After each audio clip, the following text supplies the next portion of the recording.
الحمد لله وكفى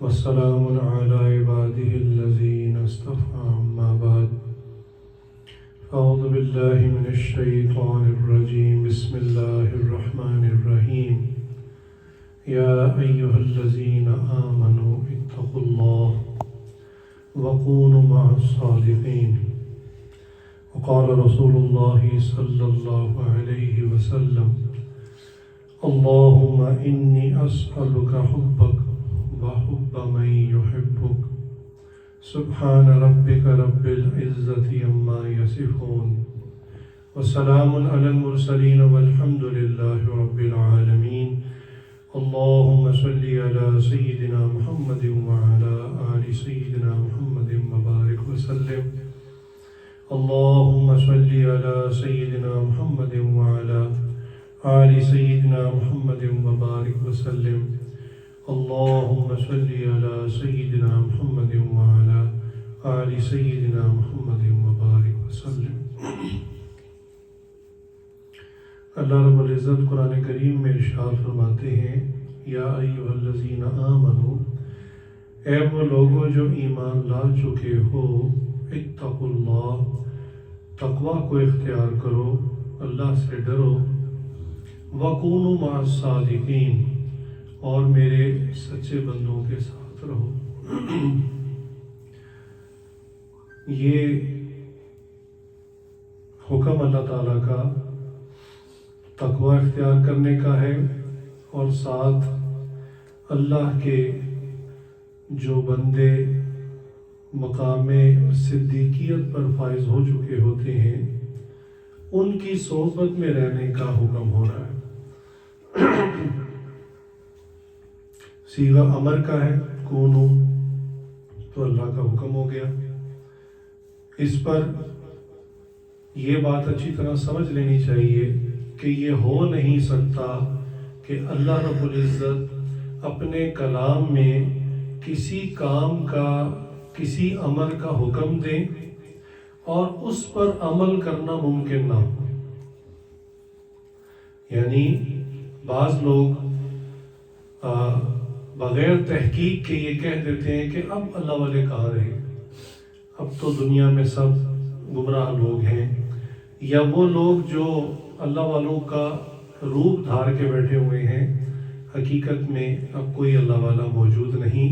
تو قرآن کی یہ آیت اس بات کی دلیل ہے کہ جب تک قرآن موجود ہے، اس کے اندر اللہ کا یہ امر موجود ہے، تب تک کہیں نہ کہیں زمین کے کسی نہ کسی ٹکڑے پہ اللہ والا موجود ہے۔ کیونکہ ہمارے شیخ حضرت ڈاکٹر جی فرمایا کرتے تھے یہ ہو نہیں سکتا کہ اللہ فرمائے کہ تم اپنا ستر چھپاؤ اور دنیا میں ستر چھپانے کے لیے کوئی چیز نہ ہو۔ ظاہر سی بات ہے پھر انسان سوال کرے گا کہ یا اللہ آپ نے فرض کر دیا ستر کا چھپانا، لیکن میرے پاس تو کوئی چیز ہی نہیں ہے۔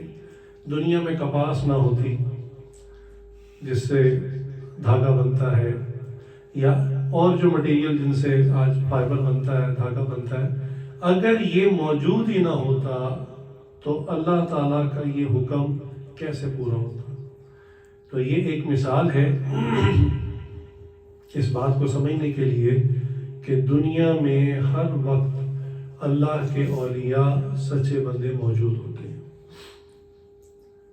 دوسری بات جو نبی کریم صلی اللہ علیہ وسلم نے ارشاد فرمائی، جو ایک مسنون دعا بھی ہے، اور دعا کیا ہے جو نبی کریم صلی اللہ علیہ وسلم خود مانگ رہے، مانگ خیر اس لیے لیں کہ ہم امتی اس کو سیکھیں، ہم مانگیں۔ اے اللہ میں آپ سے آپ کی محبت کا سوال کرتا ہوں، ٹھیک ہے نا، اللہم انی اسألک حبک، یا اللہ میں آپ سے سوال کرتا ہوں آپ کی محبت کا۔ اب یہ تو وحدانیت ہو گئی، بالکل درست ہے، اللہ ہی کو چاہنا چاہیے، اللہ کی محبت ہونی چاہیے، لیکن عجیب بات اسی دعا میں آگے فرماتے ہیں اور یا اللہ میں اس کی محبت کا بھی سوال کرتا ہوں جس کے دل میں آپ کی محبت ہے۔ اللہ، یہ ہمارے بہت سارے کانسیپٹس کو درست کرنے کے لیے ہے۔ بعض لوگ کہتے ہیں کہ بس اللہ نے قرآن بھیج دیا، آپ ڈائریکٹ اللہ تک پہنچے۔ یہ درمیان میں یعنی بزرگوں کی کیا ضرورت ہے، پھر وہ آگے چلے جاتے ہیں صحابہ کی کیا ضرورت ہے، اور پھر اس سے آگے چلے جاتے ہیں استغفر اللہ، وہ کہتے ہیں نبی پاک کی بھی، وہ کہتے ہیں اصل تو اللہ تک پہنچنا تھا، وحدانیت یہ ہے، تو کہتے ہیں ڈائریکٹ قرآن پڑھو اور ڈائریکٹ ہدایت پا جاؤ۔ یہ تصور 100% غلط ہے۔ دیکھیے دین اسلام کیسے پھیلا، ہم انہی حالات کو، اس تاریخ کو پڑھتے ہیں، اس پر غور کرتے ہیں کہ دین اسلام کی ابتدا کیسے ہوئی۔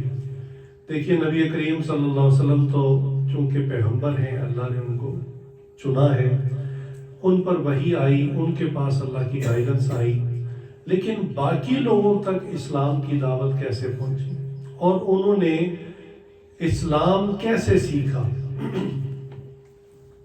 چنانچہ حضور کے جو ساتھی، اور یہ وہ پہلی خوبصورت کلاس تھی جو نبی کریم صلی اللہ علیہ وسلم کے ڈائریکٹ تربیت یافتہ تھے، ان کے ڈائریکٹ سٹوڈنٹس تھے، ان کا جو لقب پڑ گیا، جو نام پڑ گیا، وہ ہے صحابی۔ یہ لفظ صحابی صحبت سے نکلا کہ جنہوں نے رسول کریم صلی اللہ علیہ وسلم کی صحبت کو پایا، وہ صحابی کہلائے۔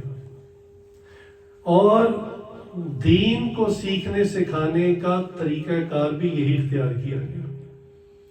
میں اکثر ایک فرضی مثال دیتا ہوں کہ ایک طریقہ دین پھیلانے کا یہ بھی تھا کہ رسول کریم صلی اللہ علیہ وسلم پورے قرآن کے نزول کا انتظار فرماتے، صحابہ کو کوئی چیز نہ بتاتے، بلکہ انتظار کرتے پورا قرآن ایک دفعہ مکمل نازل ہو جائے، اور پورا قرآن نازل ہونے کے بعد فرماتے یہ پکڑو قرآن اور اس کو پڑھو اور ہدایت پا جاؤ، اللہ سے واصل ہو جاؤ۔ وہ لوگ جو اہل زبان تھے، عرب تھے، خود قرآن کی زبان انہی کی زبان تھی، اور ان کے لیے اس کو پڑھنا سمجھنا تو کوئی مسئلہ نہیں تھا، لیکن اس کے باوجود جو طریقہ کار اڈاپٹ کیا گیا وہ صحبت کا تھا۔ صحبت میں رکھ کر اصلاح کی ہر بات جو حضور کی نالج میں آ جاتی، یا آپ خود اس کو دیکھ لیتے، اگر وہ بات شریعت کے خلاف ہوتی، اسلامی تعلیمات کے خلاف، حضور اسی وقت فوراً موقع پہ اصلاح فرماتے یہ ٹھیک نہیں۔ حتیٰ کہ حضور مسجد نبوی میں بیٹھے ہوئے، ایک صاحب نے نماز پڑھنی شروع کی، جب انہوں نے سلام پھیر دیا تو حضور نے فرمایا تمہاری نماز نہیں ہوئی، یا تم نے نماز نہیں پڑھی، حالانکہ اس نے پڑھی تھی، اس نے دوبارہ نماز پڑھی، جب دوبارہ پڑھی سلام پھیرا، حضور نے فرمایا تم نے نماز نہیں پڑھی یا ادا نہیں ہوئی۔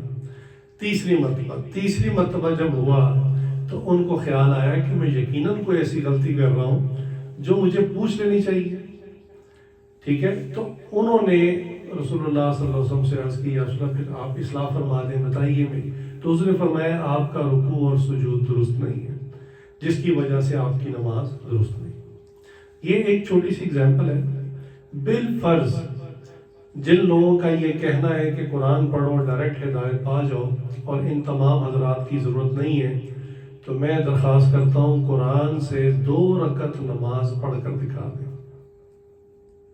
فقط 2 رکعت نماز پورے قرآن سے پڑھ کر دکھائیں کہ کہاں پہ لکھا ہے کہ ایسے قبلہ رخ ہونا ہے، پہلے وضو کرنا ہے، پھر تکبیر تحریمہ ہے، پھر سورہ فاتحہ ہے، پھر اس کے بعد پھر رکوع ہے، پھر رکوع کی کوئی ڈائیگرام نہیں بنی ہوئی قرآن کے اندر کہ ایسے جھکنا ہے۔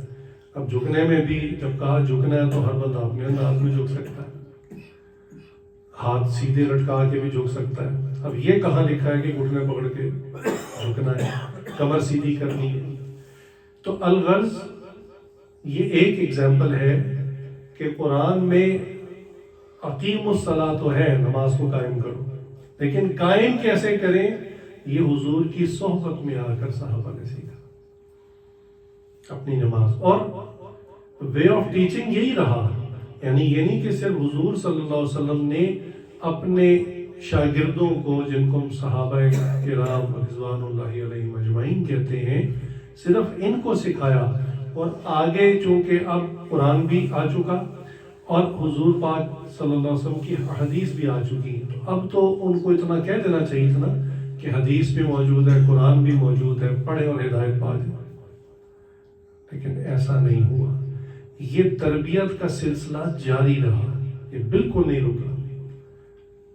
دیکھیے آج کے زمانے میں بھی کئی لوگ منکر حدیث ہیں، اور کئی لوگ جو ہیں وہ بس کہتے ہیں کہ کسی عالم کی کسی کی تقلید کی ضرورت نہیں، آپ بس قرآن اٹھائیں، حدیث اٹھائیں اور ہدایت پا جائیں۔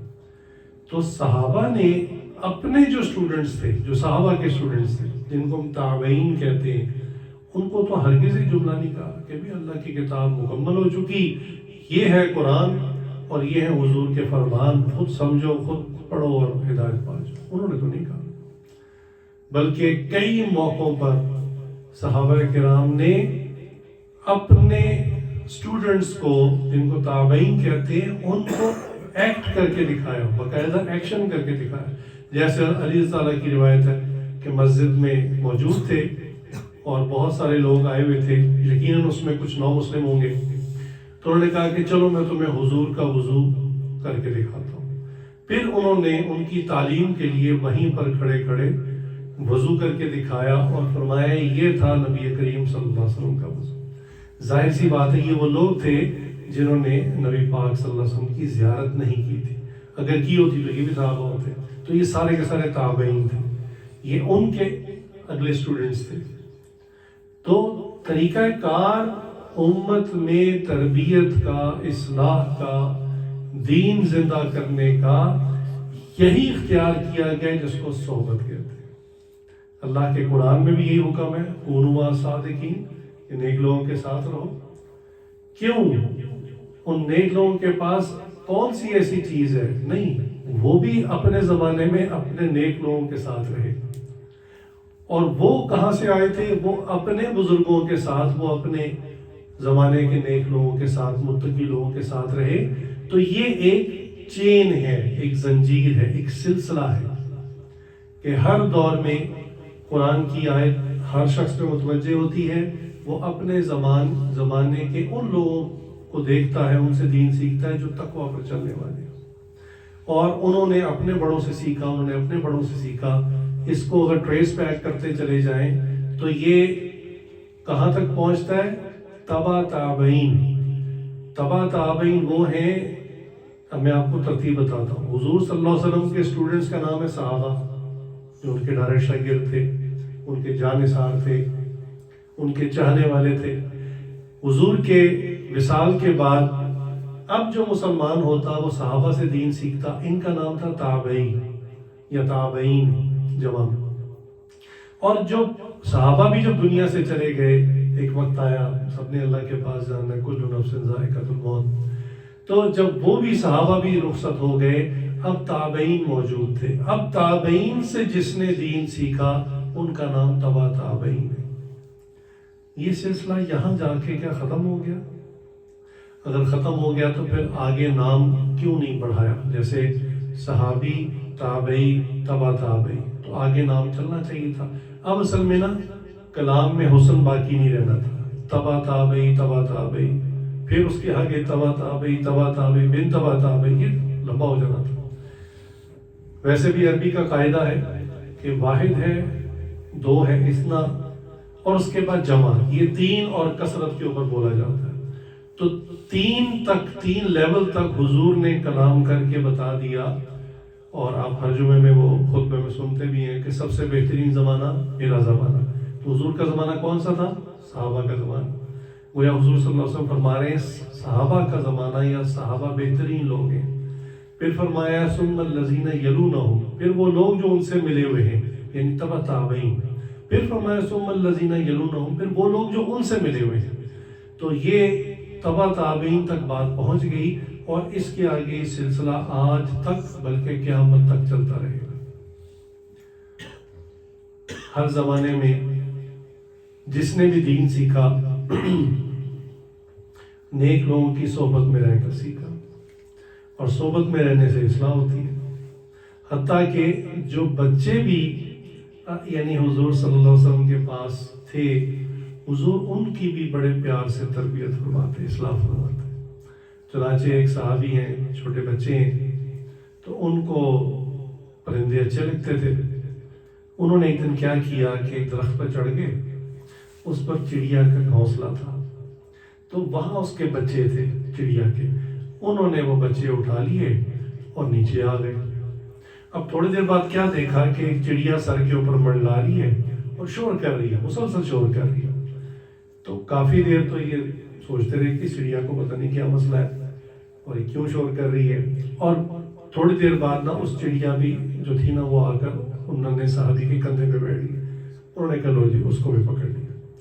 اب یہ حضور کی محبت میں حضور کے پاس گئے فوراً کہ میں حضور صلی اللہ علیہ وسلم کو دکھاتا ہوں کتنی پیاری چڑیا ہے اور یہ بچے، اور یہ جو ان کے ساتھ واقعہ ہوا تھا کہ ایک بڑی چڑیا بھی آ کر ان کے کندھے پہ بیٹھ گئی، انہوں نے کہا میں اس کے بارے میں بھی بتاتا ہوں۔ تو جب جا کر حضور کو بچے دکھائے اور وہ چڑیا کے بارے میں ساری بات بتائی، تو حضور نے فرمایا کہ یہ چڑیا جو ہے ان بچوں کی ماں ہے۔ جب تم نے ان کے بچے اٹھا لیے تو یہ پریشان ہو گئی کہ میرے بچوں کو نقصان ہوگا، وہ آپ کے اوپر اڑتی رہی، منت سماجت کرتی رہی میرے بچوں کو چھوڑ دیں۔ اور جب اس نے دیکھا کہ آپ بچوں کو نہیں چھوڑ رہے، اس نے کہا لو میں بھی گرفتار ہو جاتی ہوں، اس طرح بچوں کے ساتھ اکٹھی تو ہو جاؤں گی۔ یہ فرمانے کے بعد حضور نے فرمایا کہ اب آپ جائیں اور جا کر واپس ان کو ان کے گھونسلے میں پہنچا کے، یہ اللہ کی مخلوق ہے، اس کو پریشان نہیں کرتے۔ یعنی بچوں کی بھی تربیت اور اصلاح حضور کریم نبی کریم صلی اللہ علیہ وسلم فرماتے تھے، بڑوں کی اصلاح، عورتوں کی اصلاح۔ تو یہ سلسلہ ختم نہیں ہوا، یہ تربیت کا سلسلہ جاری ہوا، آج تک جاری ہے، قیامت تک جاری رہے گا۔ یہ قرآن کی آیت بتاتی ہے وَكُونُوا مَعَ الصَّادِقِينَ، اس کا مطلب ہے صادقین دنیا میں کہیں نہ کہیں ضرور موجود رہیں گے، ان کو تلاش کرنا، ان کی صحبت میں رہنا۔ آج ایک معیار ہوتا ہے کہ ہم اللہ والا وہ ڈھونڈیں جو ہمیں ہوا میں اڑ کے دکھائے، جو ہمیں آگ پر چل کے دکھائے۔ دیکھیے یہ چونکہ مقصود نہیں ہے، اس لیے اس کی تربیت نہ دی جاتی ہے، نہ اس کی طرف دھیان توجہ کروائی جاتی ہے۔ ویسے میں آپ کو اس کی حقیقت کچھ بتاؤں کہ یہ آگ پر چلنا، ہوا میں اڑنا، پانی پر چل کے دکھانا، یہ جو کرتب دکھانے والے لوگ ہیں نا، سرکس کے لوگ، اچھا یہ اس پر محنت کرتے ہیں اور یہ اس کو کر لیتے ہیں۔ بعض لوگ ڈیسیو کرتے ہیں، یعنی پیر پر کوئی کیمیکل لگا لیا، آگ پر چل کے دکھا دیا، کچھ بھی نہیں ہوتا۔ اور بعض لوگ پانی کے اندر پہلے سے انہوں نے وہ شیشے کا پل بنایا ہوتا ہے، نظر نہیں آ رہا ہوتا، ان کو پتا ہوتا ہے، وہ اس پہ چلنا شروع کر دیتے ہیں، لوگ کہتے ہیں کمال ہو گیا۔ اور ہوا میں اڑنے کے بھی اسی طرح ڈورے، رسیاں ہوتی ہیں باریک سی، جن کے ذریعے اچھا تو، اور بعض لوگ اس کے اوپر محنت کرتے ہیں اپنے نفس کو مار کر، لیکن مقصود اللہ نہیں ہوتا۔ جیسے ہندو جوگی، چائنیز مونکس، یہ جنگلوں میں نکل جاتے ہیں، یہ اپنے نفس کو مارتے ہیں، نفس کشی کرتے ہیں، لیکن فقط اس لیے کہ ہمارے پاس کو کچھ جو ہے وہ استدراجی قوتیں آ جائیں اور لوگوں کے اوپر ہم اپنا روب اور اثر ڈال سکیں، لہٰذا یہ بڑے آرام سے آگ کے اوپر چل لیتے ہیں، بالکل کوئی مسئلہ نہیں ہوتا۔ اور بعض کا ایسے بھی ہیں، آپ پانی کے اوپر چل کے دکھا دیا۔ تو یہ چونکہ مقصود نہیں ہے، مقصود اللہ کی ذات ہے۔ ہاں یہ ایک الگ بات ہے کہ اللہ تعالیٰ نے بعض اولیاء کو ایسی کرامات عطا فرما دی کہ وہ ان سے ظاہر ہو گئی۔ کرامت میں اور کرتب میں یہ فرق ہوتا ہے کہ کرتب آپ جب کسی شخص کو 10 دفعہ کہیں گے وہ 10 دفعہ کر کے دکھا دے گا، اس کو کرتب کہتے ہیں۔ اور کرامت ہوتی ہے کہ اللہ والا نہ اس کا قصد کرتا ہے، نہ اس کا ارادہ کرتا ہے، نہ وہ سمجھتا ہے کہ میرے پاس ایسی کوئی چیز ہے، اس کی توجہ ہمیشہ اللہ کی طرف ہوتی ہے، لیکن بوقت ضرورت کسی مشکل میں ہے، کوئی ایسا معاملہ ہو گیا، اللہ تعالیٰ اس سے وہ چیز ظاہر کر دیتے ہیں، یہ کرامت ہے۔ اگر آپ کسی اللہ والے سے کہیں دوبارہ کر کے دکھاؤ، تو تو وہ دوبارہ اس لیے نہیں کر سکتے، وہ ان کی پراپرٹی نہیں ہے، یہ صرف اللہ کی ہے. اللہ وقتی طور پہ جس کو عطا کر دے، اس میں کون سی ایسی بات ہے. تو یہ مقصود نہیں ہے، یہ زندگی کا موضوع نہیں بنانا چاہیے. وہ ایک صاحب پاکستان میں کچھ مائنڈ پاور ایکسرسائزز اور کورسز کرواتے ہیں. خود وہ بالکل کلین شیو ہے، امید کرتا ہوں نماز پڑھتے ہوں گے، بال میرے میں ٹائی لگاتے ہیں اور بالکل کلین شیو ہے. اور وہ انہوں نے ایک فن سیکھا، اس کو کراتے ہیں اور وہ آگ پر چل کے دکھاتے ہیں. بلکہ صرف چل کے نہیں دکھاتے، کہتے 3 دن کا کورس کریں میرے ساتھ، آپ بھی چل کے دیکھیں. اور لوگ جاتے ہیں. اور کوئی ضروری نہیں ہے کہ آپ نمازی پرہیزی متقی ہو، ہرگز نہیں، عام دنیا دار لوگ. اور وہ جاتے ہیں، وہ کورس کرتے ہیں، وہ کچھ چیزیں سکھاتے ہیں، آگ پہ چلا دیتے ہیں. تو یہ مقصود نہیں ہے. اس کو اگر کوئی کر گزرے تو ہرگز گارنٹی نہیں ہے کہ وہ اللہ کا ولی ہے. ورنہ نبی کریم صلی اللہ علیہ وسلم اپنی تعلیمات میں یہ چیز سکھاتے اپنے صحابہ کو. بخاری کے اندر یہ اس قسم کے بہت سارے طریقے لکھے ہوتے ہیں کہ فلاں دعا پڑھو آگ پہ چل کے دیکھو، فلاں دعا پڑھو پانی پہ چلنا شروع کر دو، اور فلاں دعا پڑھو اور ہوا میں اڑنا شروع کر دو. یہ چونکہ مقصود نہیں ہے، یہ جسے کہتے ہیں نا بچوں کے کام ہے، چھوٹے چھوٹے بچوں کے کھیلنے کے کام ہے. سنجیدہ لوگ سنجیدگی کی طرف توجہ کرتے ہیں، وہ اللہ کی طرف رجوع کرتے ہیں. رجوع الی اللہ یہ مقصود ہے.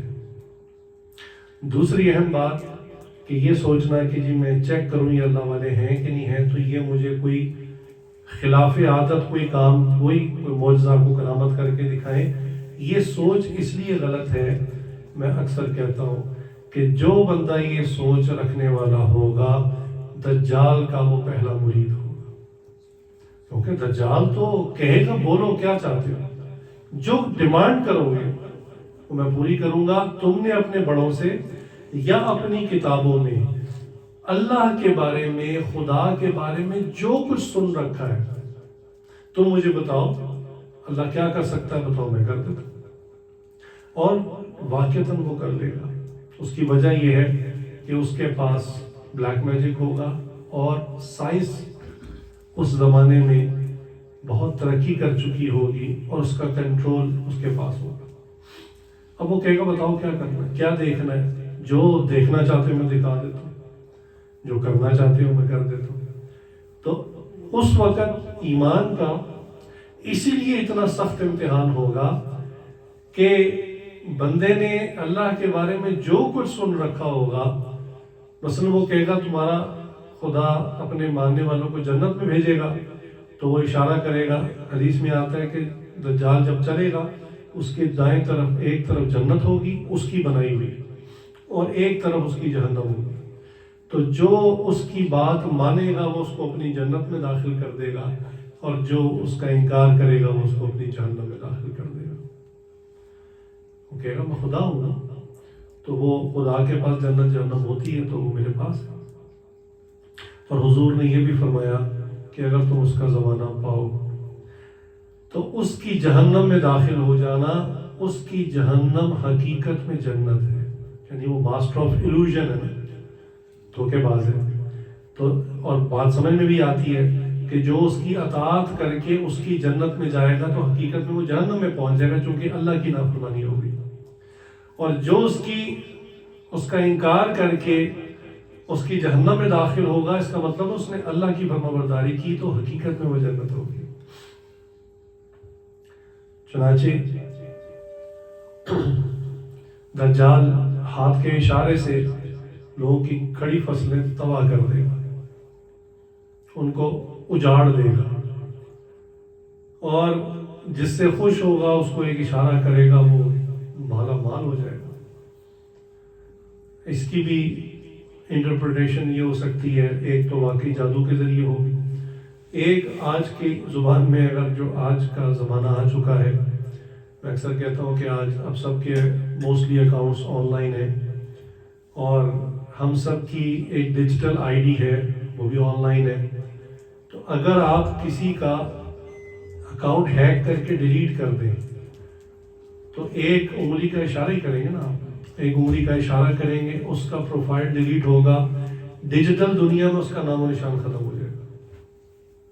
اس کے اکاؤنٹ کو آپ ہیک کر کے اس کے سارے پیسے ایک کلک کے اوپر ٹرانسفر کر لیں گے، وہ ایک سیکنڈ میں کنگال ہو جائے گا۔ کھڑی فصلیں جل جانا، اس کے جانوروں کا سوکھ جانا، ہو سکتا ہے اس طرح اشارہ، اور جس سے خوش ہو اس کے اکاؤنٹ میں آپ ایک کلک کرتے ہیں، آپ ہزاروں ٹرانسفر کریں، لاکھوں کریں، ملینز کریں۔ تو یہ مقصود نہیں ہے، یہ تماشے دیکھنا، یہ تماشے کرنا، یہ مقصود نہیں ہے، یہ ڈسیپشن ہے، یہ ڈائیورژن ہے، یہ آپ کی توجہ خراب کرنے والا ہے۔ جو راستہ سیدھا اللہ کی طرف جاتا ہے وہ صراط مستقیم ہے، سیدھا اللہ کی طرف۔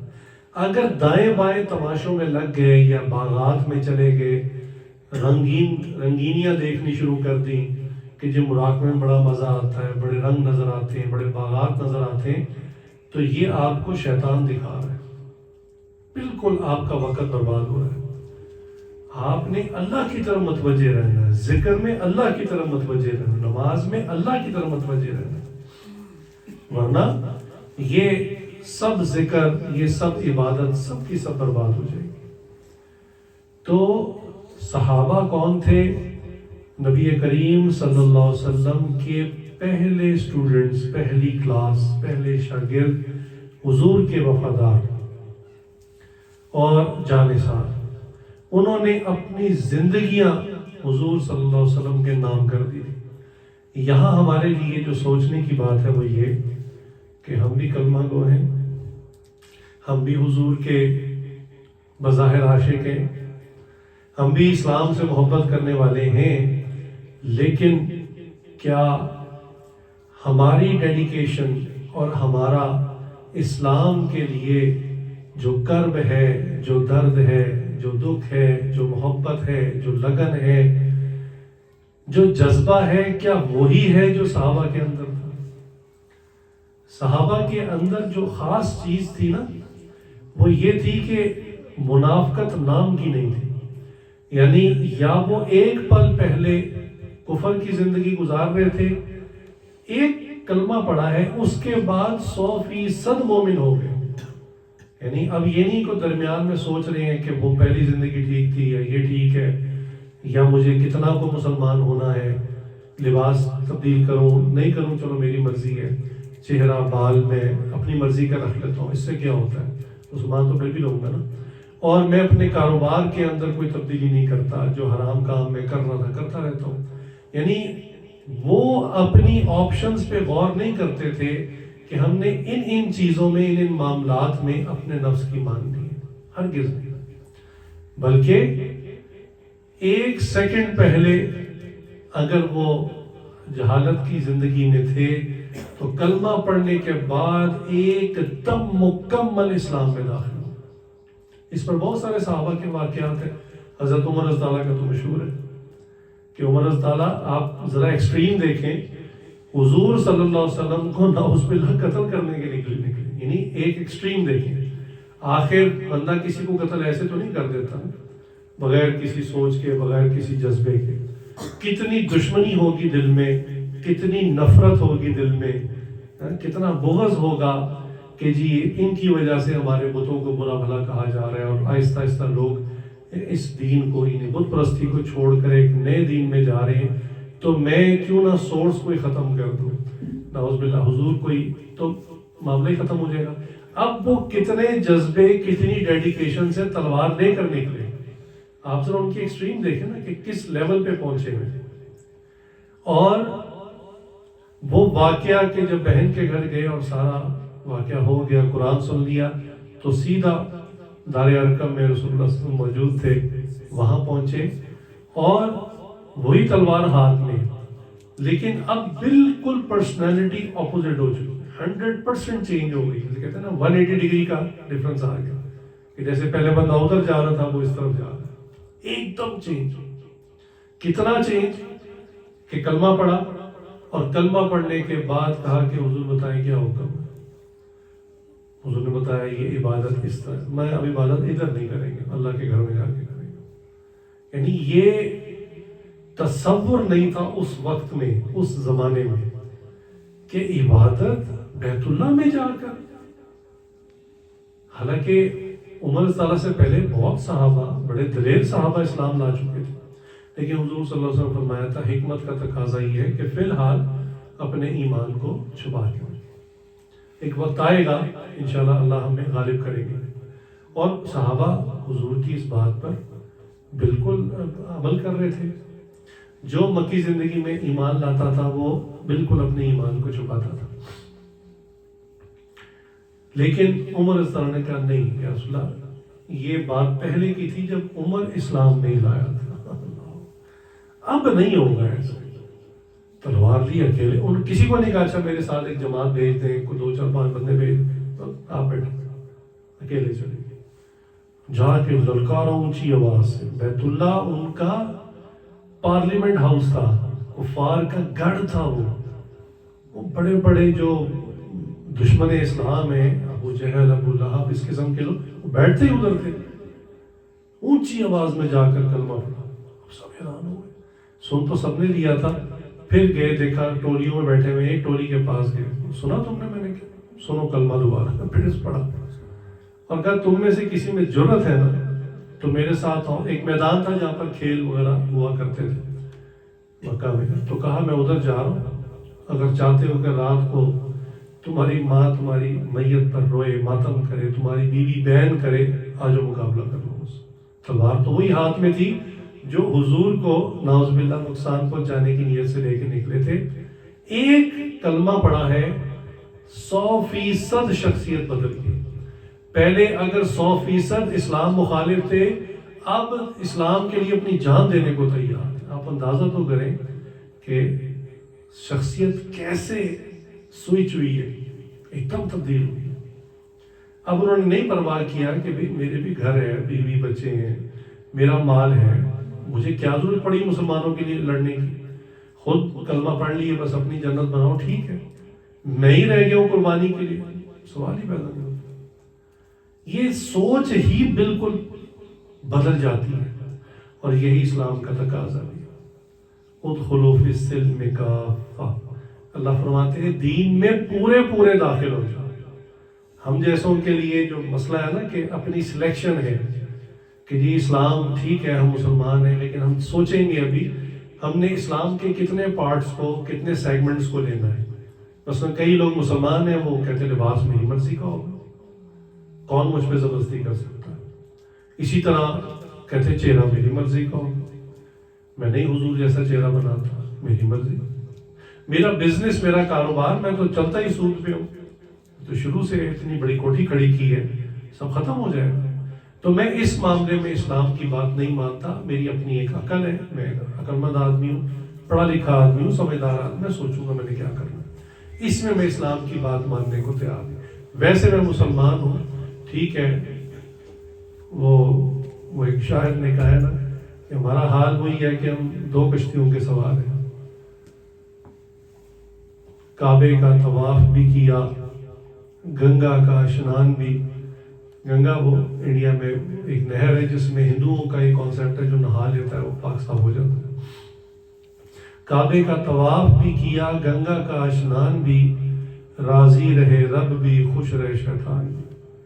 ہمارا وہی حال ہے کہ ہم ابھی تک اسلام کے بارے میں کوئی اخلاص کے ساتھ فیصلہ نہیں کر پائے کہ ہم نے اسلام کو کتنا اپنی زندگی میں لانا ہے، کتنی اجازت دینی ہے. اس کے ٹکڑے ہیں، سیگمنٹس ہیں، جو ہمیں پسند آتا ہے، جو ہمیں اچھا لگتا ہے تو وہ اس کو اختیار کر لیتے ہیں. اور جو ہماری عقل سمجھ میں نہیں آتا یا ہماری پسند پہ نہیں آتا اس کو ہم چھوڑ دیتے. اسلام یہ نہیں ہے. صحابہ نے ایسا نہیں کیا. یہ ایک صحابی حضرت عمر رضی اللہ عنہ کی بات میں نے عرض کی، یہ سب صحابہ کا حال تھا. سب سے پہلے مسلمان صدیق اکبر رضی اللہ تعالیٰ عنہ. اللہ، کیا خوبصورت انسان تھے. دیکھیے اللہ کے حبیب صلی اللہ علیہ وسلم وہ نبی تھے، تو نبی کے ساتھ اللہ کی مدد ہوتی ہے کہ جب کوئی پریشانی ہوئی، کفار کی طرف سے کوئی سوال ہوا یا کوئی سچویشن کریٹ ہو گئی، تو فوراً جبریل امین آ گئے اور وحی آ گئی، تو کلیئر ہو گیا کہ اس معاملے میں کیا کرنا ہے۔ ابو بکر صدیق رضی اللہ عنہ تو امتی تھے، ان کے لیے تو وحی نہیں آنی تھی، تو اس کے باوجود حضرت صدیق اکبر رضی اللہ عنہ نے جس طرح اسلام کی کشتی کو مشکل سے نکالا ہے، بالخصوص حضور کے وصال کے بعد، اللہ اکبر، اور کفار تو کہتے بھی یہ تھے کہ ان کی ساری مدد ان کے نبی کے ساتھ تھی، وہ فوت ہو گئے، اب ان کے ساتھ کوئی اللہ کی مدد نہیں، اب حملہ کرو ایک دفعہ میں ختم کر دو، یہی کافر کہتے تھے۔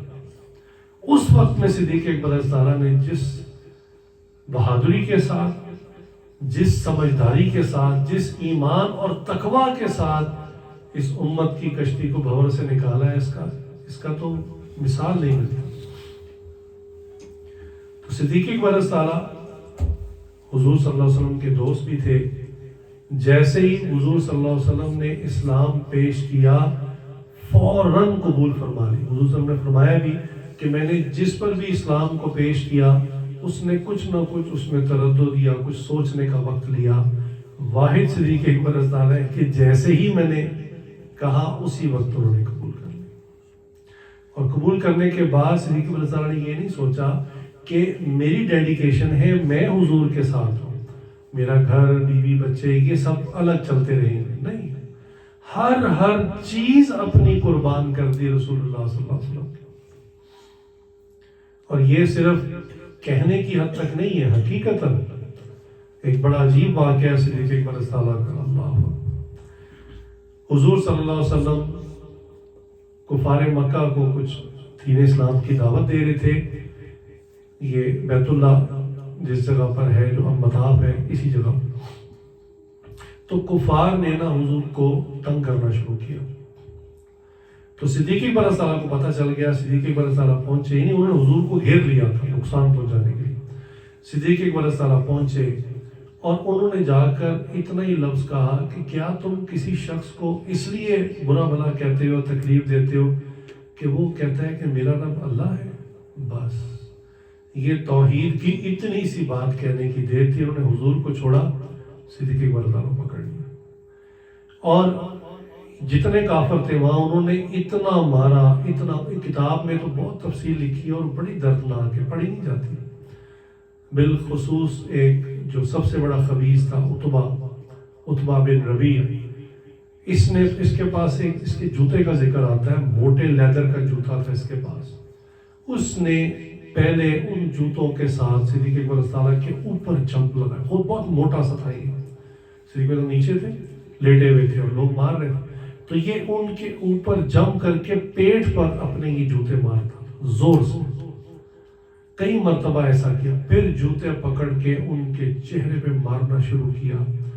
آپ کو پتہ ہے اس طرح خدا نخواستہ کسی کو لیدر کے جوتے سے مارا جائے تو وہاں سویلنگ ہو جاتی ہے، تو کتاب میں لکھا اتنا مارا چہرے پر، اتنا مارا کہ چہرہ پہچاننے کے قابل نہ رہا، یعنی سویلنگ اتنی ہو گئی کہ ناک، ہونٹ پھٹ گئے اور سارے گال سب پھول گیا چہرہ، اور پہچانا نہیں جاتا تھا کہ صدیق اکبر رضی اللہ عنہ۔ اور جب انہوں نے دیکھا نا کہ اب رسپانس لیس ہو رہی، نیچے پڑے ہوئے اور بالکل حرکت نہیں ہو رہی، انہوں نے سمجھا ہم نے مار دیا، تب چھوڑا انہوں کہ ہم نے قتل کر دیا۔ اس پر صدیق اکبر رضی اللہ عنہ کے جو قبیلے کے لوگ تھے، ان کے خاندان کے لوگ پہنچ گئے اور انہوں نے کہا کہ اگر یہ بندہ ہمارا مر گیا نا تو ہم فلاں سے بدلہ لیں گے، نام لیے ان کافر ہو گئے۔ اب ان کو فکر پڑ گئی، چونکہ قبائلی سسٹم میں رہنے کا یہی ایک بینیفٹ بھی ہے کہ وہ پھر جس قبیلے کا آدمی ہو، پھر وہ اکیلا آدمی نہیں ہوتا، پھر پورا قبیلہ اس کے ساتھ سٹینڈ کرتا ہے۔ تو انہوں نے کہا پھر ہم چھوڑیں گے نہیں، ہم پھر جنگ کریں گے تمہارے ساتھ۔ اب انہوں نے صدیق اکبر رضی اللہ عنہ پتہ کیسے اٹھایا؟ اللہ، روایت میں آتا ہے ایک چادر منگائی گئی اور اس چادر پہ ان کو ڈال دیا گیا، یعنی وہ اس قابل نہیں تھے کہ ان کو اٹھایا جائے، جسم کی کئی ہڈیاں ٹوٹ چکی تھی، تو چادر پہ اٹھا کر ان کو گھر لے گئے، اور گھر جا کر یعنی حالت اور جسم سویلنگ ہوتی ہے، زخم تھے اور خراب ہو گئی۔ اللہ اکبر، کئی گھنٹوں کے بعد رات کو کہیں جا کر ہوش آیا. ہوش آتے انہوں نے پتہ پہلا کلام کیا کیا، میرے پیارے حبیب حضور صلی اللہ علیہ وسلم کس حال میں. اللہ. اب جو ان کی والدہ تھی نا وہ ابھی اسلام نہیں لائی تھی، تو وہ کہنے لگی اللہ کے بندے، یعنی جس شخص کی وجہ سے اتنی تکلیف میں کہ موت کے منہ میں پہنچ گئے، اب بھی ہوش میں آتے اسی کو یاد کر رہے. تو ماں دودھ لے کر، گرم دودھ لے کر آئی کہ بیٹا یہ پی لو. تو کہتے تھے کہ انہوں نے قسم کھائی اللہ کی کہ میں تب تک نہ کچھ کھاؤں گا نہ کچھ پیوں گا جب تک میں رسول اللہ صلی اللہ علیہ وسلم کو دیکھ نہیں لوں. اللہ. ماں بھی بڑی پریشان. حضرت ام جمیل رضی اللہ تعالیٰ عنہ یہ مسلمان ہو چکی تھی لیکن اپنے آپ کو چھپایا ہوا تھا جیسے حضور نے فرمایا تھا. یہ حال پوچھنے آئی. جب پوچھنے آئی تو صدیق رسول نے فوراً ہی کہنا شروع کر دی مجھے حضور کا بتاؤ، حضور کا بتاؤ. اب یہ اشارہ کرنے لگی کہ آپ کی والدہ ساتھ کھڑی ہیں، ان کو پتہ چل جائے گا میں مسلمان ہو چکی ہوں. تو انہوں نے کہا کہ بس تم مجھے اٹھاؤ اور کسی طرح حضور کے پاس لے جاؤ. تو انہوں نے کہا تھوڑا انتظار کریں، ذرا تاریکی ہو جائے اور لوگ کی چلت پھرت ختم ہو جائے، ایسا نہ ہو کہ وہ پھر دیکھ لیں آپ کو اور پھر نقصان دیں. تو جب ذرا لوگ سو گئے پھر انہوں نے حضور کو سہارا، یعنی صدیق رضی اللہ عنہ کو سہارا دیا، اور یہ دونوں حضور صلی اللہ علیہ وسلم کی بارگاہ میں ان کو لے گئی. صدیق اکبر رضی اللہ عنہ نے حضور صلی اللہ علیہ وسلم کو دیکھا، حضور صلی اللہ علیہ وسلم نے صدیق اکبر رضی اللہ عنہ کو دیکھا، پہچانے نہیں جاتے تھے اتنی. تو آپ صلی اللہ علیہ وسلم بھی گلے لگ کے خوب روئے، اور صدیق اکبر رضی اللہ عنہ کی بھی حالت عجیب تھی. اس حالت کے اندر کہ بندہ یعنی کہتے ہیں نا ہڈی اور جسم کے اعتبار سے ٹوٹ چکا ہے، فرمانے گے یا رسول اللہ میری والدہ کی ہدایت کے لیے دعا کریں. والدہ ساتھ آئی تھی. حضور صلی اللہ علیہ وسلم بھی اس غم سے بڑے دکھی تھے. انہوں نے اللہ سے اسی وقت دعا کی اللہ ان کو ہدایت دے، اور اسی وقت دعوت دینی شروع کر دی. اور تھوڑی سی دعوت دی، وہ بھی کلمہ پڑھ کے اسلام میں داخل. صدیق اکبر رضی اللہ عنہ کا منشور یہ تھا کہ وہ کسی سے بھی ملتے تھے، کسی غلام کو دیکھتے تھے اس کو دین اسلام کی دعوت دینا شروع کر دیتے. کئی غلاموں کو انہوں نے آزاد کیا. اللہ. حضرت بلال حبشی رضی اللہ تعالیٰ عنہ کتنا مرتبہ ان کا، ان کو بھی ابو بکر رضی اللہ عنہ نے آزاد کیا. ان کے بارے میں آتا ہے کہ یہ بوڑھی بعض جو باندیاں ہوتی تھی نا، وہ ان کو چونکہ ایک دفعہ اگر وہ کسی کی باندھی ہے نا ان کو وہ آزاد نہیں کراتا تھا. اس زمانے میں یہ ایک پروڈکٹ کی طرح ان کی بائنگ سیلنگ ہوتی تھی. کوئی جوان مرد ہو غلام، کوئی خوبصورت باندھی ہو تو اس کو لوگ لے جاتے تھے کہ یار تم اتنے پیسے پکڑو اور مجھے دے دو، جیسے ہم کچھ چیزیں گاڑی خریدتے ہیں کچھ. لیکن جو بوڑھی عورتیں یا کمزور مرد ہوتے تھے ان کو کوئی نہیں پوچھتا تھا. ظاہر بات ہے کسی کے کام کے نہیں کیوں لے کے جانے. تو صدیق اکبر رضی اللہ ان کی وہ دے کر نا پیمنٹ ان کو آزاد کر لیتے تھے. اور یہ ایک نہیں دو نہیں کئی غلام انہوں نے اس طرح آزاد کیے. حتیٰ کہ کسی نے کہا ابو بکر اگر آپ نے غلام آزاد کرنے ہی ہیں تو آپ ذرا مضبوط جسم والے اور تگڑے اور جوان غلام اور باندیاں آزاد کیا کریں تاکہ کبھی آپ کو ضرورت پڑے تو وہ آپ کے کام آ سکے. وہ کہتے تھے مجھے ان کی ضرورت نہیں ہے، میں اللہ کی رضا کی خاطر انہیں آزاد کرتا ہوں. اپنا مال اللہ کی راہ پر خرچ. میں جو بات شروع کی ہے اس کو آپ یاد رکھیے گا کہ کیا ہماری ڈیڈیکیشن، ہم بھی مسلمان ہیں، اسلام کے ساتھ ایسی ہی ہے. ذرا صحابہ کا معیار دیکھیں، یعنی ایک طرف صحابہ کا معیار کتنا اونچا ہے اور ایک طرف آج گندی زبانیں صحابہ کے خلاف چلتی ہیں. یعنی بندے کو اپنی اوقات نہیں پتہ ہوتی کہ تیرا اسلام میں کوئی کردار ہی نہیں ہے. تو نے اسلام پر کیا خرچ کیا ہے، سیدھے لفظوں میں کہ تم نے کیا سپینڈ کیا. نہ تم نے جان ماری، نہ تم نے مال اپنا خرچ کیا، نہ گھر بار بدلا، نہ معاشرت بدلی، کوئی چیز تم نے نہیں بدلی، اور تم بیٹھ کر صحابہ پہ زبان درازی کر رہے. شرم نہیں آتی تمہیں کہ صحابہ نے اپنا سب کچھ قربان کر دیا، کوئی چیز نہیں بچائی. میں نے کہا نا صرف کلمہ پڑھنے کی دیر تھی، بس کلمہ پڑھا، اس کے بعد انہوں نے کہا ہمارا سب کچھ اسلام کے لیے. حتیٰ کہ ہماری دوستی بھی اللہ اور اللہ کے رسول کے لیے ہے، اور اگر کسی سے دشمنی ہے تو وہ بھی اللہ اور اللہ کے رسول کے لیے. ہمارا ذاتی کسی سے کوئی دشمنی کا معاملہ بھی نہیں ہے. اگر ہم کسی سے ناراض بھی ہوں گے تو اسی وجہ سے. صدیق اکبر رضی اللہ کی بیٹی حضرت عائشہ صدیقہ رضی اللہ عنہا ایک موقع پر ابو بکر صدیق حضور کے گھر آئے، چونکہ سسر لگتے تھے رشتے میں. تو جب آئے تو اتفاق ہے کہ حضور صلی اللہ علیہ وسلم کو حضرت عائشہ صدیقہ رضی اللہ کا کسی بات پہ آرگیومنٹ چل رہا تھا. میاں بیوی میں بات چلتی ہے، کوئی آرگیومنٹ چل رہا تھا، اور ابو بکر صدیق رضی اللہ اسی وقت داخل ہوئے. تو حضور صلی اللہ علیہ وسلم نے جیسے ہی صدیق اکبر رضی اللہ کو دیکھا تو انہوں نے کہا لو بھی تمہارے والد آ گئے. تو ہم جو اپنا جھگڑا ہے نا، جھگڑے کا لفظ تو میں استعمال کر رہا ہوں، ہم اپنا معاملہ اب ابو بکر صدیق کے سامنے رکھتے ہیں تو یہ فیصلہ کریں گے ہم میں سے کون صحیح کہہ رہا ہے. حالانکہ اللہ کے نبی دل لگی کر رہے تھے. تو عائشہ صدیقہ رضی اللہ چونکہ بیوی تھی تو انہوں نے ایک دم ذرا تیزی میں کہہ دیا کہ اچھا پھر ابو کو ٹھیک ٹھیک بات بتانا ساری. ارے تو حضور نے تو صحیح بات بتا دی. تو ابو بکر صدیق رضی اللہ نے جیسے ہی دیکھا کہ نبی پاک صلی اللہ علیہ وسلم کے بارے میں یہ اس طرح کی زبان استعمال کر رہی ہے تو ابو بکر صدیق آگے بڑھے ایسے ہاتھ لے کے تھپڑ مارنے کے لیے. تو جیسے ہی وہ آگے بڑھے، بیٹی تھی مار سکتے تھے، تو جیسے ہی آگے بڑھے نا ایک دم حضور صلی اللہ علیہ وسلم بیچ میں آ گئے. تو کہا صدیق اکبر آپ کو ہم نے اس لیے تو نہیں اپنے درمیان منصف بنایا تھا، تو آپ ایسے کریں تشریف لے جائیں، ہم اپنا مسئلہ خود ہی حل کر لیں گے. اچھا ابو بکر رضی اللہ تو چلے گئے. بعد میں حضور صلی اللہ علیہ وسلم نے عائشہ رضی اللہ کی طرف مسکرا کے کہا کہ دیکھا تمہیں ابا جی کی مار سے کیسے بچایا. بس اسی بات پر وہ بھی مسکرا دی، حضور بھی مسکرا دی، اور جو بات تھی وہ ختم ہو گئی.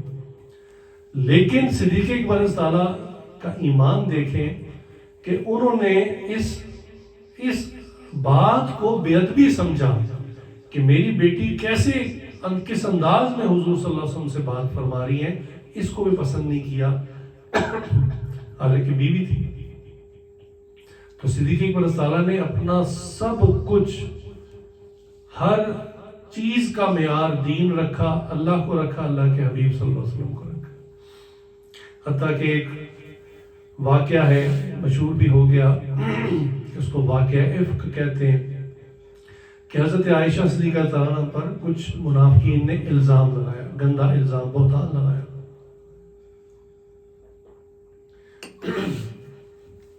واقعہ تو بس اتنا ہے کہ ایک سفر میں حضور کے ساتھ، چونکہ آپ صلی اللہ علیہ وسلم قرعہ ڈالا کرتے تھے بیویوں میں سے کون ساتھ جائے گی سفر میں، کسی نہ کسی ایک کو ساتھ لے کے جاتے تھے.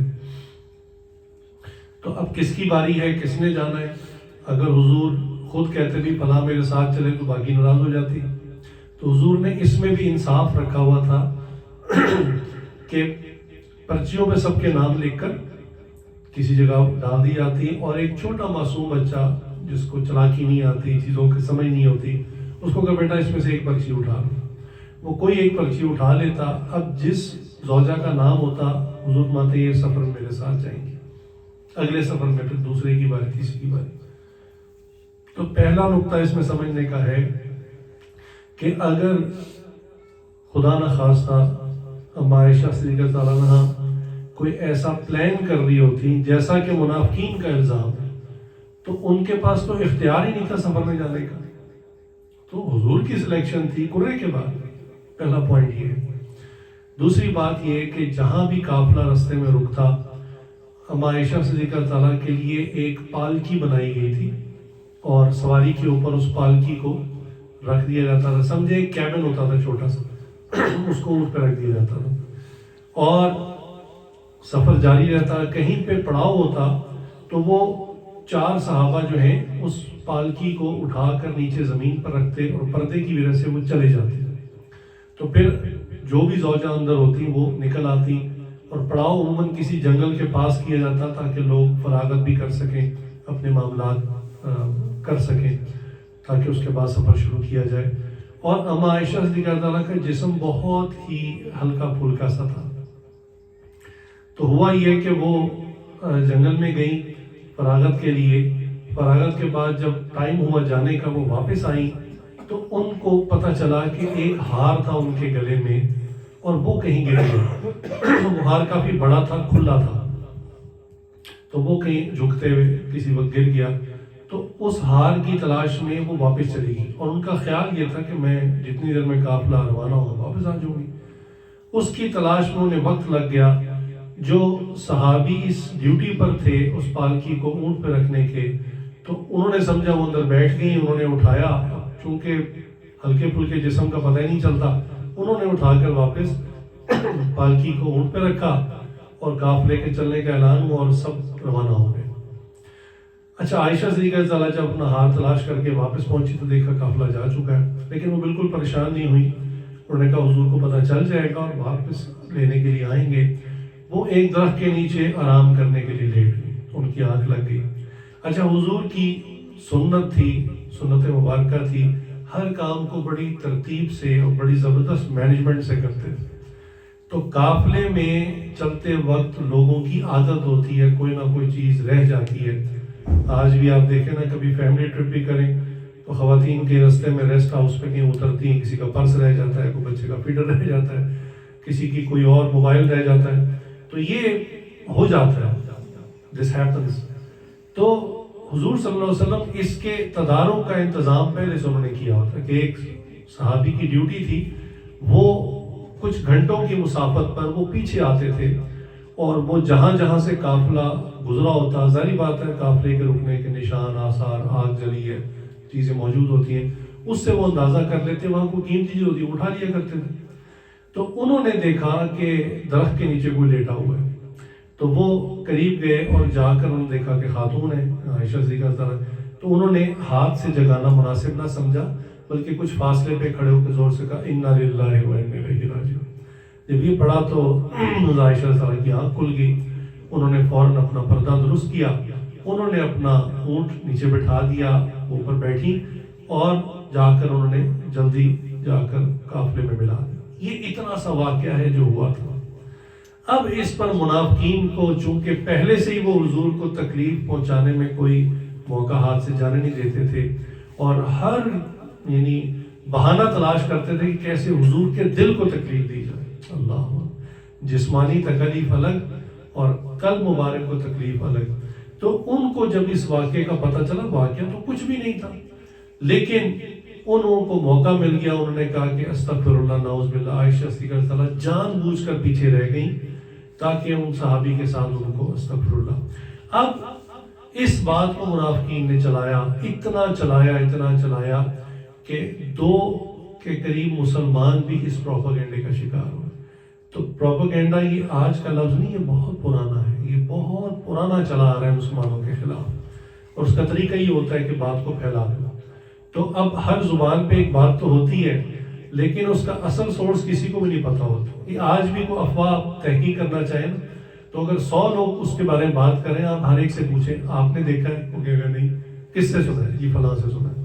آپ اس کے بعد آپ نے دیکھا واقعہ؟ جی میں نے تو نہیں دیکھا، میں نے اس سے سنا ہے۔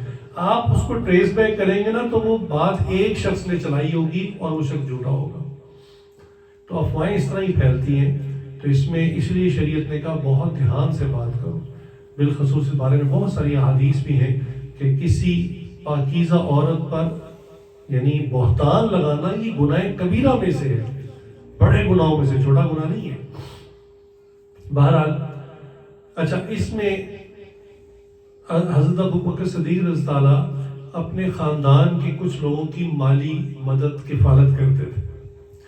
اللہ کی شان، اس پروپیگنڈے کے شکار میں 1-2 لوگ وہ بھی شامل ہو گئے جن کی صدیق اکبر رضی اللہ عنہ مالی کفالت۔ اب ظاہری بات ہے، ایک شخص کی بیٹی پر گندا الزام لگایا جا رہا ہے، جھوٹا الزام لگایا جا رہا ہے، اور وہ آپ کی مالی کفالت کر رہا ہے، تو کیا وہ جاری رکھے؟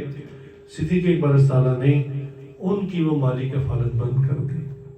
لیکن اس واقعے کا اینڈ تو یہ ہے کہ عائشہ صدیقہ تعالیٰ کی اللہ نے شان اور بلند کرنی تھی، پہلے بہت بلند ہے، اور بلند کرنی تھی۔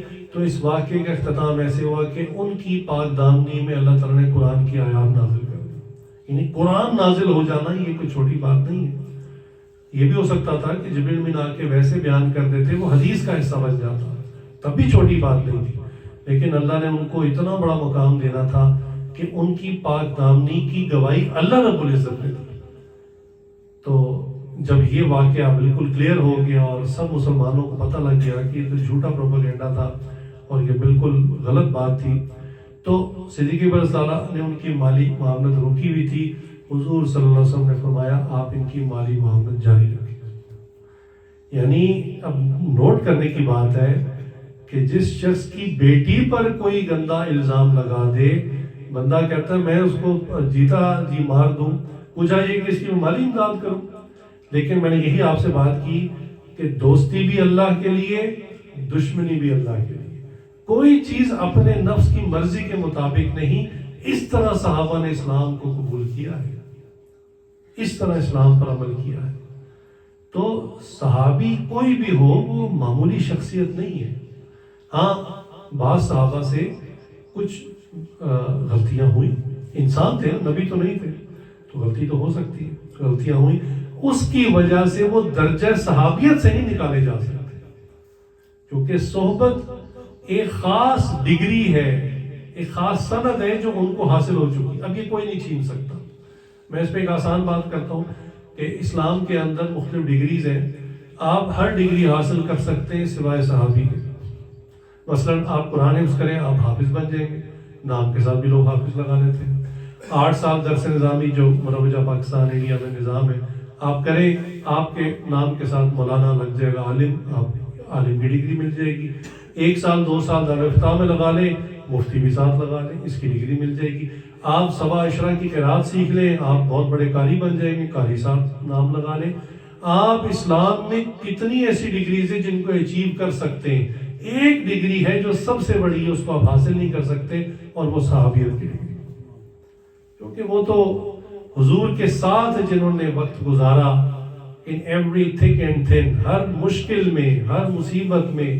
یعنی آپ اندازہ کریں, حضور ہمارے چلو جنگ کے لیے, اب ذرا جنگ کا حال سن لیں. ایک جنگ ہے کہ آپ کہیں بھی آگے گھوڑے تیار ہیں, اونٹ تیار ہیں, تلواریں ہیں, نیزے ہیں, باڈی آرمر ہے, چلو جی ہم بھی چلتے ہیں. نہیں جناب, ہمارے پاس تو سواریاں پوری نہیں ہیں. جا رہے ہیں جنگ کے لیے, سواریاں پوری نہیں ہیں, پیدل جائیں گے. کھانے کا کیا ہوگا جی؟ کھانے کو اللہ خیر کرے, کچھ نہ کچھ اللہ تعالیٰ بھیج دیں. کوئی انتظام نہیں ہے. اچھا اسلحہ, بھائی لڑنے کے لیے جا رہے ہیں تو اسلحہ تو ہونا چاہیے نا پاس. تو کہا کہ اسلحہ بھی پورا نہیں ہے. ذرا اپنے اوپر رکھ کے تصور کریں. میں تھوڑی دیر کے لیے سچویشن بناتا ہوں. انڈیا پاکستان کی جنگ لگتی ہے, پاک فوج کہتی ہے ہمیں سویلینز کی ضرورت ہے, تو کہتے ہیں آج ہو گئی. تو کئی نوجوان کہتے ہیں جی بڑے دلیر ہیں ہم, اونچے لمبے, پکڑ لیں گے دشمنوں کو. لائیں جی اسلحہ کی طرح, جی سوری اسلحہ پہ کوئی نہیں. تو پھر دشمنوں کے پاس ان سے پہلے چھیننا ہے, پھر ان کو مارنا. باڈی آرمر تو دیں, کو گولیاں بچ جائیں, جی وہ بھی نہیں ہمارے پاس. آپ کہیں گے ہمیں مرنے کے لیے بلایا آپ نے. یہی بندہ کہے گا نا کہ آپ نے مجھے مرنے کے لیے بلایا.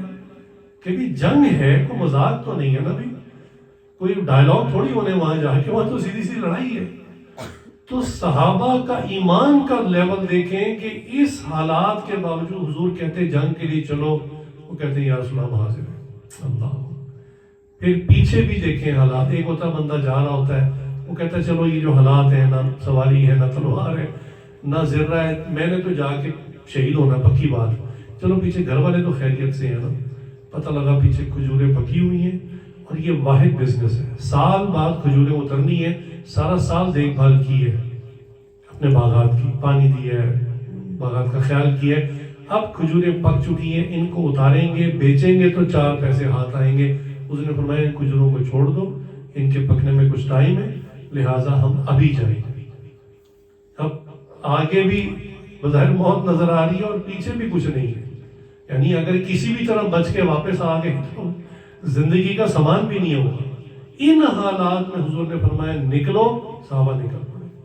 کیا ہم اس کرائیٹیریا کو اگر اپنے اوپر رکھیں تو ہم بھی کبھی اسلام کے لیے ایسی خدمت کر سکتے ہیں؟ اس پر بے شرمی ہے کہ صحابہ پر زبان درازی کی جائے. اللہ اکبر. تو ہم تو صحابی کی واقعتاً جوتے کے نیچے جو خاک ہے نا اس تک نہیں پہنچ سکتے. اسی وجہ سے کہ ان کی ڈیڈیکیشن فار اسلام, ان کی قربانی وہ تصور سے باہر ہے. بندہ تھوڑی دیر بیٹھ کر سوچتا ہے اپنے آپ کو, اگر میں اس زمانے میں ہوتا, وہ کسی نے کہا نا کہ میرا بڑا دل کرتا ہے کاش میں حضور کے زمانے میں ہوتا. ہمارے حضرت نے فرمایا ہو سکتا ہے تم ابو جہل کے ساتھیوں سے ہوتے، یہ دعا نہ کرو، تمہارے اندر اگر اس درجے کا ایمان ہوتا اللہ تمہیں واقعی اس زمانے میں پیدا کر دیتے، تم اس لیول کے نہیں ہو، اس لیے اللہ نے اس زمانے میں تمہیں پیدا کیا۔ ہاں جی، کون ہے جو مصیبت کے وقت میں، مشکل کے وقت میں ساتھ دے؟ چڑھتے سورج کو سب سلام کرتے ہیں، جو فوج زیادہ ہو، بندے بھی زیادہ ہیں، اسلحہ بھی زیادہ، آرمر بھی زیادہ، بندہ کہتا میں نے اسی سائڈ پہ ہونا ہے، بچنے کے چانس زیادہ ہیں۔ تو صحابہ نے جب کلمہ پڑھ لیا پھر اس کے بعد اپنی مرضی نام کی کوئی چیز باقی نہ رہی، 100% اسلام۔ وہ ایک واقعہ ہے، چند صحابہ بیٹھے شراب پی رہے تھے، ابھی شراب کی حرمت کا اعلان نہیں ہوا تھا، شراب پی رہے تھے، تو ایک صحابی اٹھے کہ میں ذرا حضور صلی اللہ علیہ وسلم کی صحبت سے ہوں، ذرا دیکھوں اللہ کی شان۔ وہ ادھر پہنچے، اسی وقت وہ آیات نازل ہوئی شراب کی حرمت کی، ان کو پتہ چلا تو وہ دوڑے واپس۔ وہ واپس آئے تو جس مجلس میں بیٹھے ہوئے تھے جہاں باقی صحابہ شراب پی رہے تھے، انہوں نے کہا کہ شراب آج سے حرام ہو گئی۔ آپ صحابہ کی اطاعت کا لیول دیکھیں کہ بعض نے جام بھرے ہوئے تھے، وہ جام توڑ دیا۔ بندہ کہتا ہے آج کے بعد حرام ہے، نہیں تو میں نے بھر لی ہے، چلو زندگی کا آخری گھونٹ ہی صحیح۔ جس کے منہ میں تھی اس نے منہ سے تھوک دیا۔ یعنی اطاعت کا لیول چیک کریں آپ، کہ ہم تو ہیلے بہانے ڈھونڈتے ہیں اسلام کے احکامات سے بچنے کے، اور یعنی صحابہ کی اطاعت، گھڑے تھے جو شرابوں کے وہ توڑ دیے، وہ بہا دیے۔ یعنی آتا ہے مدینہ میں ایسے شراب بہتی تھی جب حرمت ہوئی، چونکہ ہر گھر میں کئی مشکیزیں پڑے ہوئے تھے، ایسے شراب بہتی تھی جیسے بارش کا پانی بہتا ہے، اس طرح لوگوں نے بہائی ہے۔ یہ صحابہ کی قربانی کہ ہماری پسند کوئی پسند نہیں، پسند وہی جو اللہ اور اللہ کے رسول کی پسند ہے۔ ہماری مرضی کوئی مرضی نہیں، مرضی وہی جو اللہ اور اللہ کے رسول کی مرضی ہے۔ ہمارے تعلقات، رشتہ داریاں، ہماری محبتیں کوئی محبت نہیں، وہی رشتہ داریاں ہیں، وہی محبتیں جو اللہ اور اللہ کے رسول کی ہیں۔ ہجرت کا واقعہ بہت مشہور ہے، میں نے کئی دفعہ سنایا بھی ہے۔ صدیق اکبر تعالیٰ انتظار کر رہے ہیں، 2 اونٹنیاں لے کے پال چکے ہیں، حضور کا انتظار کرتے کرتے واقعی حضور پر جب حکم ہوا تو ساتھی کے طور پہ صدیق اکبر تعالیٰ کو ہی چنا۔ پھر پورا رستہ غار ثور کے اندر جو قربانیاں دیں، اور غار ثور میں 3 دن کا قیام کیا، تو اپنے غلام کو کہہ دیا ہوا تھا کہ تم بکریاں چرانے آنا، ایک تو ہمیں بکریوں کا دودھ پلا دینا اور بتانا مکہ میں کیا بات چیت چل رہی، ہمارے بارے میں کیا نیوز ہے، تاکہ ہمیں جب اطمینان ہو جائے کہ انہوں نے تلاش چھوڑ دی پھر ہم نکلے۔ تو وہ روزانہ شام کو آتا اور بکریوں کا دودھ بھی پلا دیتا، خبریں بھی دیتا اور واپس چلا جاتا۔ حضرت اسماء رضی اللہ تعالیٰ عنہ یہ بڑی تھی، تو ان کو بھی کہا کہ تم کھانا لے کر آنا اور ہمیں غار ثور میں دے دیا کرنا۔ وہ کھانا لے کر آتی۔ ایک مرتبہ ابو جہل جو ہے، اس نے اسماء رضی اللہ تعالیٰ کو رستے میں روک لیا، چھوٹی بچی تھی، اور کہا کہ بتاؤ تمہارا باپ کدھر ہے؟ مجھے پورا یقین ہے کہ جدھر تمہارا باپ ہوگا وہیں پر نبی کریم صلی اللہ علیہ وسلم ہوگا۔ ایسے ساتھی تھے۔ تو اسماء رضی اللہ نے کہا کہ میں نہیں بتاؤں گی، چھوٹی تھی۔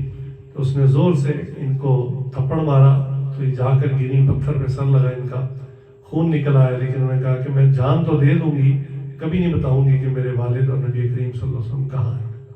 ایسی قربانی۔ پھر جاتے ہوئے مکمل 100% جتنا مال تھا سارے کا، ایک ایک درم جو تھا اٹھا کے لے گئے۔ اللہ، آپ کے والد نابینا تھے، گھر کے اندر تھے، تو انہوں نے کہا کہ بھئی تمہارا باپ چلا گیا، خود تمہارے لیے بھی کچھ چھوڑ گیا؟ تو انہوں نے کہا دادا وہ ہمارے لیے کافی چھوڑ گئے۔ انہوں نے کہا اچھا بتاؤ کیسے؟ تو وہ جو طاق جس کے اندر اشرفیاں رکھی ہوتی تھی نا، تو اسماء رضی اللہ نے اس میں کچھ کنکر بھر کے نا اوپر کپڑا رکھ دیا، تو دادا کا ہاتھ لگوایا، ان کو کچھ محسوس ہوا سخت، انہوں نے کہا چلو یہ اس نے اچھا کیا۔ کہتی ہے لیکن ایک بھی درم، ایک بھی دینار گھر میں موجود نہیں تھا، سب لے گئے کہ نبی کریم صلی اللہ علیہ وسلم کو کہیں ضرورت پڑے گی تو میں اپنا مال پیش کروں گا۔ اللہ، صدیق اکبر رضی اللہ نے اپنا سارا مال حضور پر خرچ کیا۔ اس کے باوجود ایک دن بیٹھے دعا کر رہے تھے، رو رہے تھے، کہتے یا اللہ، جب بھی حضور کو کسی دین کے کام کے لیے مال کی ضرورت ہوتی ہے، حضور مجھے فرماتے ہیں، لیکن دینے والے کا ہاتھ سادہ سی بات ہے اوپر ہوتا ہے اور حضور کا ہاتھ نیچے ہوتا ہے، مجھے اس میں بڑی حیا آتی ہے۔ یا اللہ کچھ ایسا معاملہ کر دیں کہ حضور میرے مال کو اپنا ذاتی مال سمجھ کے خرچ فرمائے۔ ان کی یہ دعا قبول ہوئی۔ اس کے بعد حضور صلی اللہ علیہ وسلم بالکل بلا تکلف صدیق اکبر رضی اللہ عنہ کا مال خرچ کر دیا کرتے تھے اللہ کے راہ میں۔ تو اس طریقے سے صدیق اکبر رضی اللہ عنہ نے اپنا سارا مال حضور پہ، حتیٰ کہ مسجد نبوی کا جو پہلا پلاٹ تھا، جو اصل مسجد نبوی جو پہلی مرتبہ بنائی گئی، تو 2 یتیموں کی زمین تھی، تو اس کی جو بائنگ کی تھی، خریداری کی تھی، وہ صدیق اکبر رضی اللہ عنہ کے پیسوں سے کی تھی۔ قیامت تک جب تک مسجد نبوی رہے گی اور اس میں نمازیں ہوتی رہیں گی، اس کا ثواب صدیق اکبر رضی اللہ عنہ کو جاتا رہے گا۔ پہلا جو پلاٹ تھا جس پر مسجد نبوی بنی تھی، وہ صدیق اکبر رضی اللہ عنہ نے خریدی تھی۔ تو یعنی میں بار بار عرض کرتا ہوں کہ ہم بھی تھوڑا سا سوچیں، ہم نے بھی کلمہ پڑھا ہے، ہم بھی اسی اسلام کے، اسی پیارے نبی کے ماننے والے ہیں۔ ہمارے اندر کیا چیز ہے اسلام کے لیے؟ کیا کبھی زندگی میں بیٹھ کے سوچیں کہ بالغ ہونے کے بعد سے اب تک میں نے اپنی ذات میں اسلام کے لیے کیا قربانی دی؟ کوئی بھی چیز سوچ سکتے ہیں۔ کوئی قرآن کی خدمت کی ہے، کوئی مسجد بنائی ہے، کوئی مدرسہ بنایا ہے، کوئی مسلمان بنا دیا ہے کہ جس پہ امید ہو کہ چلو یہ اعمال کرے گا، مجھے میری بھی آخرت ٹھیک ہوگی۔ کہیں ایک تو ہے خود دین اسلام کو اڈاپٹ کرنا، اس میں ہی سوچ رہے ہیں کہ میں نے کتنی قربانی دی ہے، اپنے نفس کو کتنا مارا ہے کہ ہر چیز میں حضور کی سنت کے مطابق کروں، چونکہ حضور اپنی طرف سے تو کوئی معاملہ کرتے نہیں، جو اللہ فرماتے ہیں دل میں القاء فرماتے ہیں وہی حضور ارشاد فرماتے ہیں۔ کئی موقع پہ حضور خاموش ہو گئے۔ وہ مشہور واقعہ کہ کفار نے باقاعدہ 2 بندے تیار کیے، مدینہ منورہ بھیجے اس زمانے میں، اور وہاں کے یہودیوں سے انہوں نے ملاقات کی اور انہوں نے کہا اس طرح ایک صاحب نے ہمارے یہاں دعویٰ کیا ہوا ہے کہ وہ نبی ہیں، تو آپ کوئی ایسے سوال ہمیں اپنی کتابوں میں سے تلاش کر کے دیں جس کا ان کے پاس جواب نہ ہو۔ تو ان یہودیوں نے کچھ سوال نکال کر، بہت کتابیں چھان کر سوال نکالے اور کہا دھیان سے ان سوالوں کے جواب اگر کوئی دے سکتا تو وہ نبی دے سکتا، عام آدمی نہیں دے سکتا۔ تو اگر وہ اس کے جواب نہ دے اس کا مطلب وہ نبی نہیں ہے، اور اگر جواب دے دیں پھر وہ اللہ کا نبی ہے۔ تو وہ واپس آئے، انہوں نے آ کر حضور سے وہ سوال پوچھے، اور حضور نے اسی امید پر کہ اللہ کی مدد ہے، جب چاہیے ہوتی، ضرورت ہوتی، جبریل بھی نہ جاتے ہیں تو کل وہی آ جائے گی، تو کہاں میں کل آپ کو بتا دوں گا۔ ظاہراً انشاءاللہ کا لفظ نہیں کہا، ظاہراً۔ اب میں کہتا ہوں حضور کا قلب تو ہر وقت اللہ کی طرف متوجہ تھا، یہ ہو ہی نہیں سکتا تھا کہ حضور یہ سوچتے کہ میں اپنی طرف سے جواب دوں گا، پکی بات ہے، لیکن ظاہراً انشاءاللہ نہیں کہا۔ تو ظاہراً انشاءاللہ کہنا اتنا امپورٹنٹ ہے۔ تو اگلا دن آیا، وہی نہیں آئی۔ اب کفار نے کہا جی آپ نے کہا تھا میں کل بتاؤں گا، حضور خاموش۔ تیسرا دن آیا، حضور خاموش۔ چوتھا دن آیا، حضور خاموش۔ کتنے دن گزرے، حتیٰ کہ اب کافروں نے تانا دینا شروع کر دیا کہ ثابت ہو گیا کہ آپ اللہ کے نبی نہیں ہیں، کیونکہ انہوں نے ہمیں یہی کہہ کے بھیجا تھا کہ اگر ان سوالوں کے جواب دے دیے پھر یہ اللہ کے نبی ہے، اور اگر ان کے جواب نہ دے سکے پھر یہ اللہ کے نبی نہیں ہے۔ اب تو ہمیں کنفرم ہو گیا، ہم نے ٹیسٹ لے لیا۔ اب سوچیں حضور کی کنڈیشن، کی حالت کیا ہوگی اس وقت، کتنی بے چینی، کتنی تشنگی ہوگی، کیا اس وقت حضور کے غم کا حال ہوگا، کیسے گڑ گڑا کے اللہ کی طرف متوجہ ہوتے ہوں گے۔ اللہ غالباً 40 دن تک وحی نہ آئی، اس کے بعد جا کر جو ہے پھر جبریل امین آئے، انہوں نے کہا کہ اللہ نے یہ بتایا، اور ساتھ وجہ بھی بتائی کہ آپ نے ظاہراً چونکہ انشاءاللہ نہیں کہا تھا تو یہ واقعہ پیش آیا، اور اب ان کے یہ جواب بالکل ہو بہو بتا دیا۔ تو حضور صلی اللہ علیہ وسلم تو کئی موقعوں پر خاموش ہو جاتے تھے، وہ وہی کہتے تھے جو اللہ کی منشا ہوتی تھی، یعنی ہمارا مکمل سنت کا ڈیزائن یہ اللہ ہی کے ارشادات ہیں، صرف الفاظ حضور صلی اللہ علیہ وسلم کے۔ قرآن تو اللہ ہی کے الفاظ ہیں، ان میں تو کوئی حرف برف کوئی تبدیلی نہیں ہے، اور حدیث مبارکہ اور جو آپ کی سنت ہے یہ منشا خداوندی ہے، اس کے ظاہری ایکشن حضور نے کیے یا اس پہ ظاہری کلام حضور صلی اللہ علیہ وسلم کی مبارک زبان سے نکلا. اب ہمارے پاس کیا آپشن ہے کہ ہم کہیں چھوڑو جی اس کو رہنے دو، تو سنت ہی ہے. ہمارے پاس کوئی چوائس رہتی ہے باقی؟ کس نے ہمیں اختیار دیا کہ ہم سنت سن لیں کہ یہ کام سنت ہے اس کے باوجود چھوڑ دیں؟ کس نے اختیار دیا ہمیں؟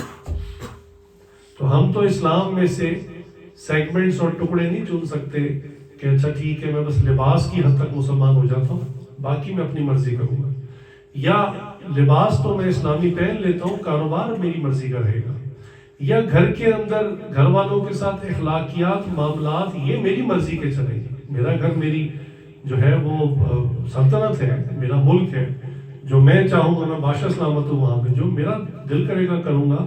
یا شریعت کا کیا کام ہے، یا سنت کا کیا کام ہے؟